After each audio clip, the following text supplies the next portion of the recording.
함께 읽은 이 열왕기상 8장의 말씀은 조금 묘한 게 담겨있는 게 있어요. 언뜻 보면 성전 완공해가지고 공원 예배 참 드리는구나 이러는데, 실상 그 본문을 가만히 뜯어보면요, 이게 찬물 견지는 내용들이에요. 그러니까 굳이 예를 들면 이런 겁니다.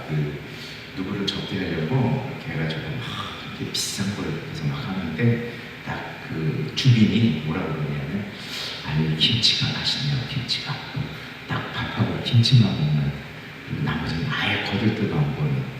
그래서 은근히 뭐라고 얘기하는 겁니까? 김치만 드세요라고 얘기하는 것과 똑같은 대화였습니다. 왜냐하면 이렇습니다. 솔로몬 성전 완공하고 불러드렸잖아요. 큰날에 모든 사람이 다 모였습니다.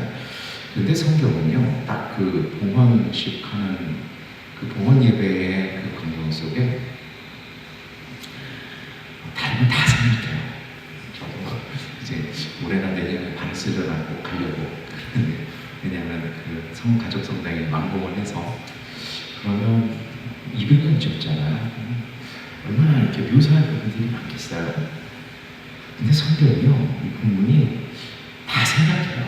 그리고 딱 한 줄만 썼습니다. 왜냐하면 9절이에요. 그것도 이겁니다. 궤 속에 호렙에 모세가 넣어둔 2개의 돌판 말고는 아무것도 없었다. 무슨 얘기예요?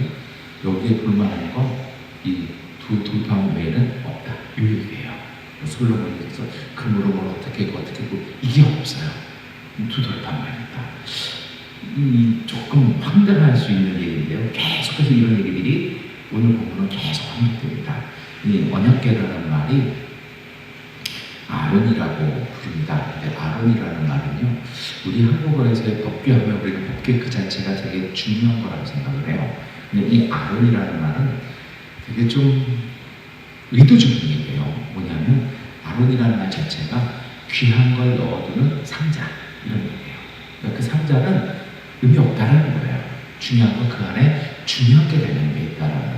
그러니 법궤라는 말에 대체할 마땅한 말이 없는데요. 무슨 얘기예요? 이 상자가 중요한 게 아니라 이 상자는 담기는 게 중요하다, 이런 뜻이 되는 거죠. 근데 오늘 이 정말 봉헌 예배를 드리고 있는데 이 법궤에 담긴 거 외에는 볼 게 없다. 어떻게 보면 좀 썰렁한 얘기고 착한 얘기일 수 있잖아요. 무엇이 있을까요? 정말 성전 한가운데는 사람 목적이 아니라 하나님의 말씀, 그 외에는 없다는 겁니다. 건물이 중요한 것이 아니라 하나님의 말씀이라는 거죠.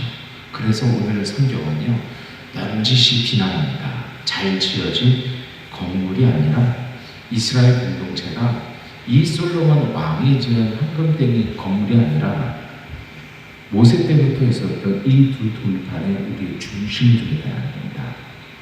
거의 솔로몬 들으면 가슴 시린 일이죠. 한국의 사랑의 교회가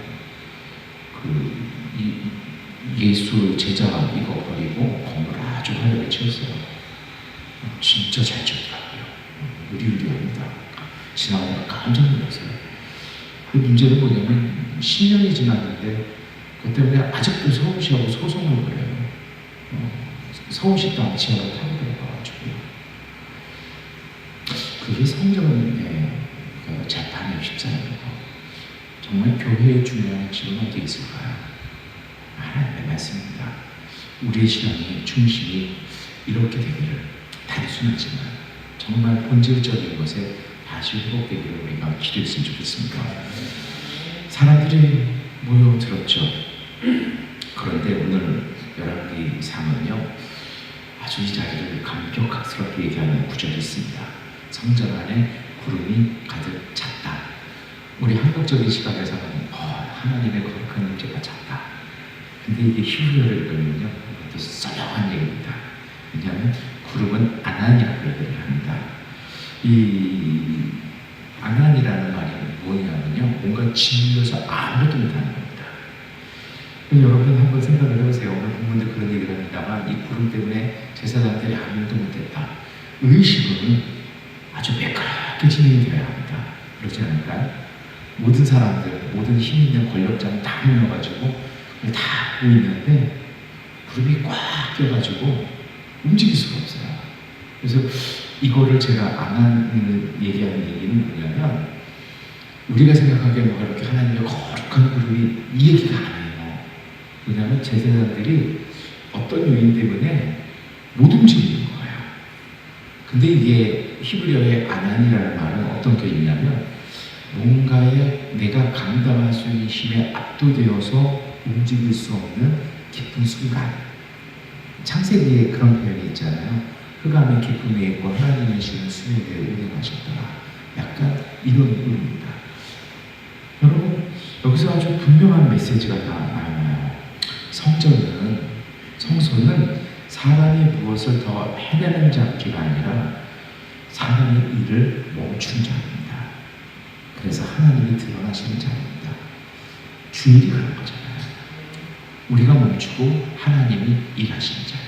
그리고 이것을 우리는 안식이라고 얘기합니다. 하나님의 임재는요, 인간의 열심을 완성시켜주는 도구가 아니라 인간의 주도권을 내려놓게 하는 자리입니다.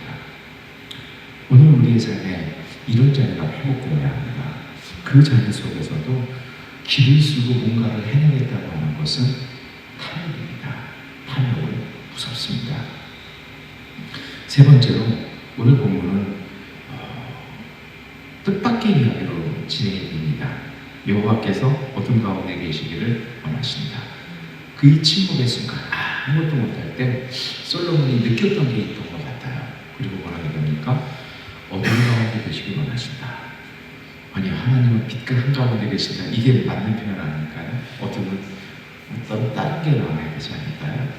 근데 여기서 말하는 어둠이 의미가 좀 달라요. 아라펠이라고 그러는 건데요. 이게 아까 얘기했던 구름 아난하고 연결되는 건데요. 아무것도 없는 캄캄이 아니라 안개가 짙게 낀 상태. 우리 운전할 때, 저 한국에 지난번에 겨울에 갔을 때 밤에 운전하는데요. 눈이 내려서 앞이 안 보여가지고 살살살살 울고 간 기억이 있어요. 이게 아라펠이에요. 무슨 일이냐면요, 하나님이 계신 자리에 앞이 또렷하지 않은 상태라는 겁니다. 다만 하나님이 느껴지는 시간이죠. 내가 가야 할 길, 내가 갈 길이 보이는 것이 아니라 하나님에게 압도되어서 아무것도 못하는데 압도 보이지 않는 시간. 이게 성전입니다. 어떤 의미일까요? 하나님은 성전을 통해서 자신을 완전하게 드러내시는 분이 아니라 경외심 속에 머물러 계시는 겁니다. 경외라는 게 뭐예요? 저건 다르다는 겁니다. 다르니 내가 예측할 수가 없는 거죠. 어디로 어떻게 할지 모르죠. 그러니 예의주시해야 되는 거죠. 이게 바로 거룩한 삶입니다. 하나님이 우리를 어디로 어떻게 이끌어 가실지 몰라서 끊임없이 하나님을 살피는 것. 이게 바로 성전이라는 것입니다. 믿음이라는 것이 그렇습니다. 믿음은 모든 것을 분명하게 이해하는 능력이 아닙니다. 믿음이 있다고 모든 걸 다 아는 건 아니라는 거죠. 믿음이 있어서 난 모든 걸 다 안다? 그거 수상한 사람입니다. 믿음은요, 이해가 되지 않는 자리에서 하나님 앞에 서 있는 자리입니다. 그럼에도 불구하고 우리를 이끌어 가실 하나님을 신뢰하며 하나님을 찾는 사람들, 이게 바로 믿음의 사람입니다. 내가 주를 위하여 거하실 집을 건축하였습니다. 솔로몬이 이 말을 합니다. 근데 이 말에는요, 묘한 의미가 있어요. 제가 서두에 그런 말씀 드렸잖아요. 무슨 잔치자리에 이렇게 껴있는 기분이라고요. 이 말에 그게 있어요. 한국어로 번역하면 솔로몬이 제가 이 집을 하나님을 위해서 건축했습니다. 이렇게 읽으실 수 있는데 좀 의미는 그게 아닙니다. 이 말에는요, 이 하나님 주를 위하여 거하실 집이라고 얘기를 해요. 거한다는 말이 야시아브입니다. 야시아브는요, 고정되는 게 아니에요. 사는 게 아니에요. 거한다는 말, 요새 이거 자꾸 번역 세밀하자고 그러는데요. 하나님이 오실 수도 있고 안 오실 수도 있어요. 다만 하나님이 오시면 멈추시는 것. 더 정확하면요, 하나님께서 동행해 주시는 곳. 이게 사실은 성막이었잖아요. 믿음의 텐트였잖아요. 똑같은 겁니다. 솔로몬이 처음에는 하나님의 집이라고 지었어요. 근데 갑자기 이렇게 구름이 끼고 이 상황 속에서 성경은 뭐라고 얘기하는 겁니까?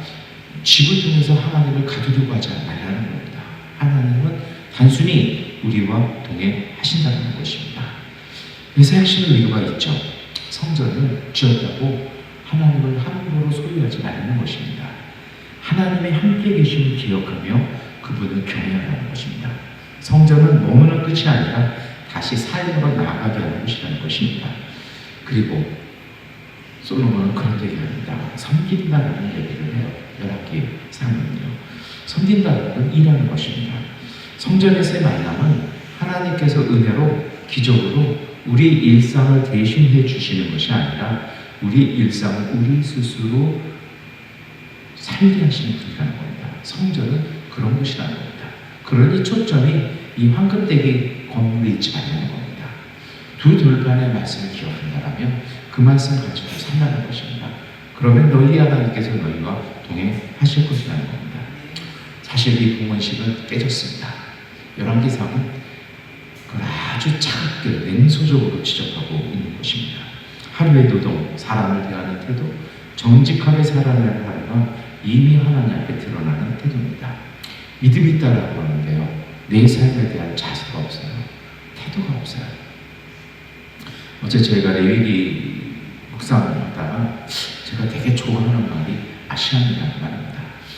차도 제가 아시안 차를 좋아하는데요. 이건 힌두어고 히브리어에서 아쌈은 석권이라는 말입니다. 책임지고 회복시킨다는 말입니다. 내 일상을, 내 자신을 책임진다는 겁니다. 오늘 하루의 일상인데요. 가끔 그런 분들 가끔 봅니다. 아무 생각 없이 사는 분들이요. 몸이 원하는 대로, 기분이 원하는 대로, 내 생각이 원하는 대로. 아니요. 내 이웃 앞에서, 내 가족 앞에서, 내 자식 앞에서, 내 아내 앞에서, 하나님 앞에서 내 일상을 책임질 수 있게 살도록 내 자신을 회복하는 거야. 리커버링하는 거야. 이게 하나님 앞에서의 경건입니다. 오늘 성전은요, 우리에게 그렇게 하고 얘기하시는 겁니다. 오늘 성경은 이제 이 성전 위에 하나님의 영광이 있다라는 말을 합니다. 영광이라는 말이 글로리아가 빛나는 게 아니라 히브리어는요, 무겁다라는 뜻입니다. 하나님의 영광은 화려함이 아닙니다. 삶을 가볍게 흘려보내는 그런 무기가 아닙니다. 박수 받고 어디 가면 인사받는 것이 아닙니다. 삶을 가볍게 흘려보내지 않는 무게입니다. 내게 주어진 시간, 내게 주어진 공간, 내게 주어진 기회, 내게 주어진 사람들을요, 무겁게 대하는 것입니다. 귀하게 대하는 것입니다. 소중하게 대하는 것입니다. 그리고 그 모든 곳에 담겨있는 생명, 그 가치를 드러내는 자리라는 것입니다. 이제 우리가 기도할 시간입니다. 열왕기상 8장은 솔로몬의 의도와는 다른 이야기를 합니다. 성전이 얼마나 크고 얼마나 아름다운지, 금이 얼마나 들어갔는지 얘기하지 않습니다. 단 한 가지만 얘기합니다. 건물이 아니라 말씀이라는 것입니다. 하나님은 소유의 대상이 아니라 멈춤과 경외라는 것입니다. 성전은 우리의 현실을 대신해 주는 것이 아니라 내 현실을 책임 있게 살아가는 출발점이라는 것입니다. 그러니 이제 이 말씀의 무게를 지니고 삶의 자리로 돌아가라는 것입니다. 구름은 성전에 머물러 있지만 모든 성도는 그 구름을 가슴에 품고 자신의 일상으로 가야 한다는 것입니다. 하나님의 임재는 장식이 아니라 책임입니다. 믿음은 머무름이 아니라 살아냄입니다. 이제 우리가 구름 바라보는 사람 아니라 이 구름, 하나님의 거룩한 구름 안에서 말씀의 무게를 지니고 살아가는 믿음의 행복한 삶 되시기를 축원합니다. 기도하겠습니다. 하나님, 오늘 말씀 앞에서 우리의 삶의 걸음 멈추게 하여 주시옵소서. 보이는 것보다 중심을 보게 하시고 잘해 보이려는 마음보다 정직하게 살려는 마음 허락하여 주시옵소서. 분명하지 않은 시간 속에서도 아버지가 우리 곁에 계심을 신뢰하게 하시고 말씀의 무게를 삶으로 감당하게 하여 주시옵소서.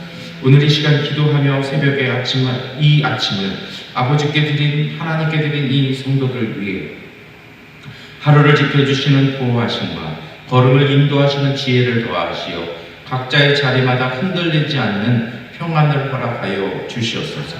오늘도 말씀을 따라 조용히 그러나 성실하게 행복하게 살아가게 하여 주시옵소서. 예수 그리스도의 이름으로 기도드립니다. 아멘. 기도하는 시간 갖겠습니다.